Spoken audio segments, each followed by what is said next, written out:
Nilai ni September som ni li. Tuni simding kumpi ni nate alian gena ne wakat panggup. Na inkon to kihem hiain la na hi chei na peu pewa pemin. Bahangyam chi le tau pain kial pi khat tung sak ding chikhin zo hi. Kumpi ni nate alian gena ne wakat. Akitwa kapak le pasyan kem na. Manila a dante ten na mun pen. Tui khang no ma mahi. Tuk chiang in vengle pamin sing to bol tom leitung tonin sang kahi. Mr. Thomas in mina khu ma mahi keibang leitunga hong pai pi in gua hong dal sakhi chi in danche in geni.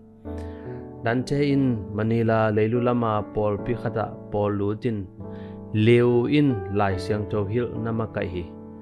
Aneu lai chua ki genu le liu pen Mr. Thomas tapa na hi.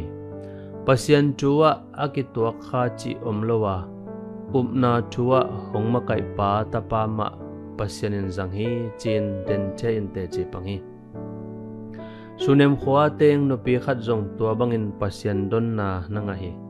Upna to Alicia chi bangin gamta a kial pi apel dingin ain nu sian zin hi. Ain le lo pen tan thei khading chi lamet huai hi.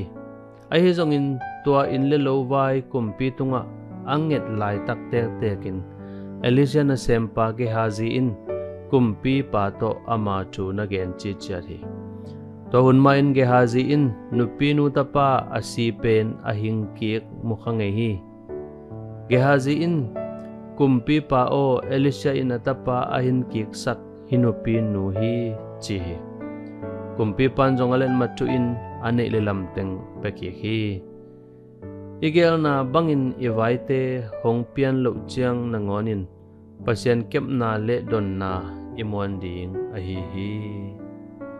Sunem numain tang chu in tha hong koi chipia hiam.